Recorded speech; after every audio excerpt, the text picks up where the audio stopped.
Today, I wish to target the basic learner, the learner who wants to learn from the beginning or thereabout.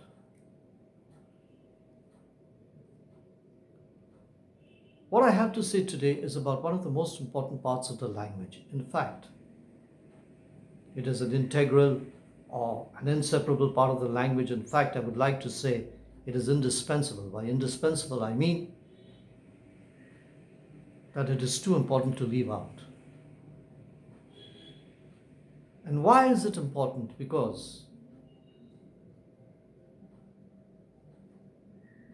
if you want to say something in one tense, if you have something to say in one tense and you say it in the other, it will be a miscommunication. People will have misunderstood what you wanted to say. You said it correctly, the syntax was correct, the sentence was correct, but the tense was wrong, so miscommunication. So we have to take good care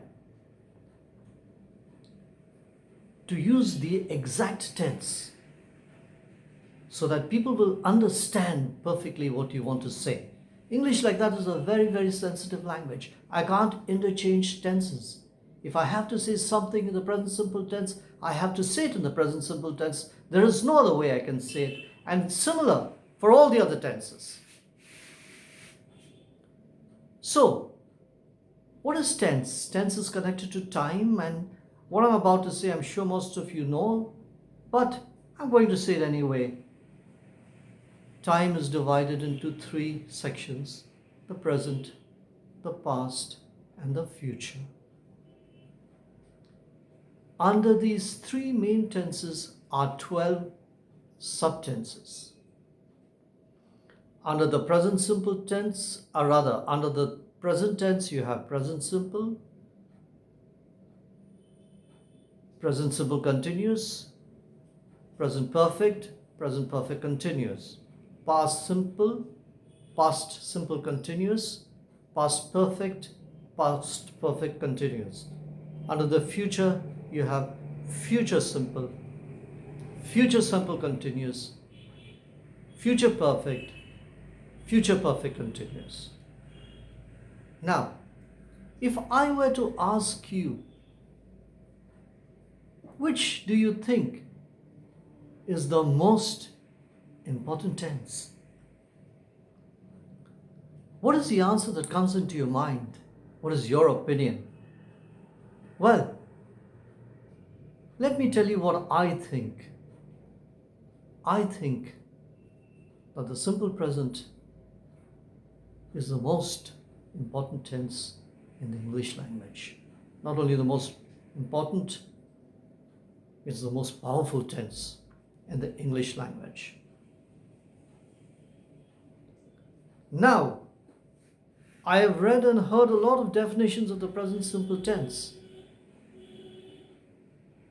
But I haven't heard a definition that gives the complete meaning, that covers the complete meaning. Because whenever you give a definition, it should be an umbrella definition, by which I mean that it covers the entire range, so that nothing is left out of the definition.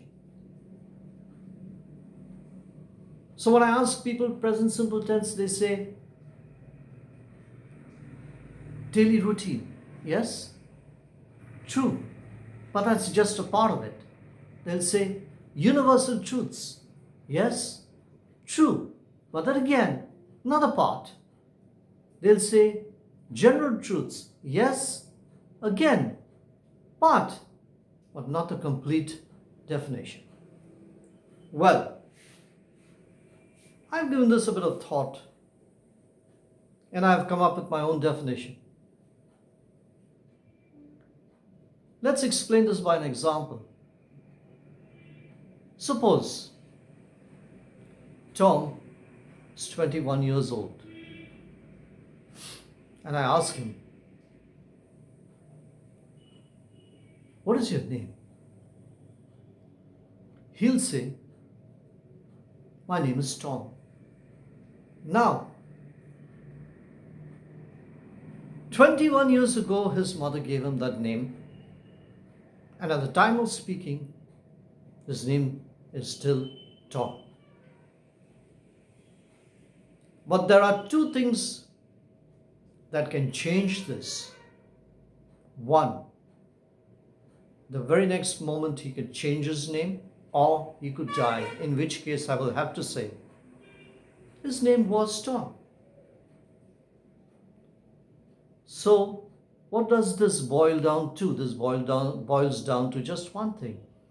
The present simple has a past. It has to have a past, because if there is no past, there can be no simple present simple. So it has a past. It has to be there at the time of speaking, but the future is uncertain.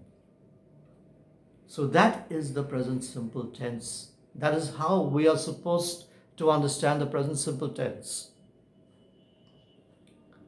Well, the simple past is simply, anything that you've done in the past, and it normally comes with a time clause. What you did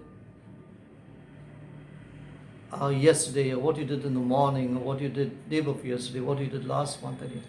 So that is simple past. Simple future is what you will do in the future. 1 minute from now. One infinitesimal part of 1 second from now is the future. So whatever you're going to do in the future will be the future tense. Now, let's come back to the present simple continuous tense. What is the present simple continuous tense? Present simple continuous tense occupies a certain period of time within the present. Suppose you're on your way somewhere and I see you on the road and I ask you, where are you going? And you will tell me, I am going to the IIT, I am going to the market, I am going to college, whatever it may be. That is the present simple continuous tense. Suppose you're at home and I ask you, I called you, but your phone was ringing, but you did not pick up. You tell me, no sir, at that time I was studying and I had my phone on silent mode, so I didn't hear your call. I'm sorry. Okay, fine. That is the past simple continuous tense. And the future tense, again, what will you be doing between 6 and 7 this evening? Oh, I will be studying, or I will be watching my favorite serial. So that is the future simple continuous. Now the present perfect tense is a tense which is a two-pronged tense. It means it has two elements to it. It has the past and it has the present. Somebody gave me an interesting definition of the present perfect tense, which I have kept in my mind. He said that the present perfect tense, rather present perfect, not present simple, present perfect. The present perfect tense is a tense which expresses the past in the present. For instance,